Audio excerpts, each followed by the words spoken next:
Hey everyone, it's me Bhagyashri and today I'm going to be reading a story. If you enjoy listening to stories, please मेरे channel को like कीजिए, subscribe कीजिए and share कीजिए. So I am starting with October junction. Let's start. तो start करते हैं प्रस्तावना से. हमारे पास हर कहानी के दो वर्जन होते हैं, एक दूसरे को सुनाने के लिए और दूसरा अपने आप को समझाने के लिए. जिस दिन हमारी कहानी के दोनों वर्जन एक हो जाते हैं, उस दिन लेखक अपनी किताब के पहले पन्ने पर लिख देता है, इस कहानी के सभी पात्र काल्पनिक हैं, इनका किसी भी जीवित या मृत व्यक्ति से लेना देना नहीं है. सच हो पूरी कहानी को सच बना देता है. अगर आप इस बात को ध्यान में रखकर इस कहानी में उतरेंगे तो आपके लिए आसानी होगी. सारी दुनिया दिन रात इस इंतज़ाम में है कि लोगों को कम से कम अपने अंदर झाँकने की फुर्सत मिले. इस दौर में किताब पढ़ना अपने आप में बड़ा काम है. किताब का काम वही है जो पानी का एक छोटे से पौधे के लिए होता है. खुशबू और खूबसूरती पानी में नहीं होती, लेकिन हर पौधे को पानी में अपनी खुशबू ढूंढनी पड़ती है. इस किताब को ना लिखने की इतनी वजह इकट्ठा हो गई थी कि इस किताब को लिखना पड़ा. हर बार जब किताब शुरू करता हूँ तो ऐसा लगता है कि किताब पूरी ही नहीं हो पाएगी. कभी मैं खुद से नाराज़ हो जाता हूँ तो कभी किताब के किरदार नाराज़ हो जाते हैं. महीनों कोई बात ही नहीं होती, फिर अचानक एक दिन सारे गिले शिकवे भूलकर हम एक हो जाते हैं, जैसे कभी कुछ हुआ ही ना हो.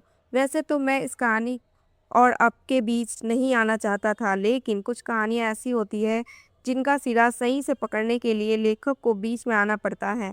कहानी में घुसने से पहले बस आप कुछ बातें जान लें तो बेहतर होगा.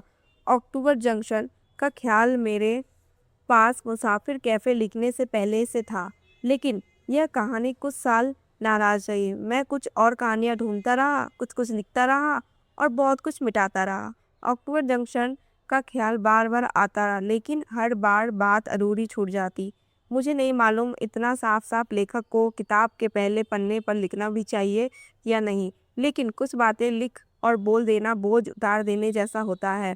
मैं बहुत दिनों से ऐसी कहानी ढूंढ रहा था. ऐसी कहानी से मेरा क्या मतलब है मुझे खुद भी सही से नहीं पता. कहानियाँ लिखना ऐसे ही कुछ ना कुछ ढूंढते रहना है, जहाँ आपको बस एक धुंधला सा विश्वास होता है कि ढूंढने पर शायद कुछ मिल जाए. आखिर मुझे बस इतना समझ आया कि कुछ कहानियों को पढ़ना और लिखने का बस एक तरीका होता है कि उन कहानियों को जो भी ले आप इस कहानी को जी पाए तो ठीक, नहीं तो इसको एक बुरा सपना मानकर भूल जाइएगा.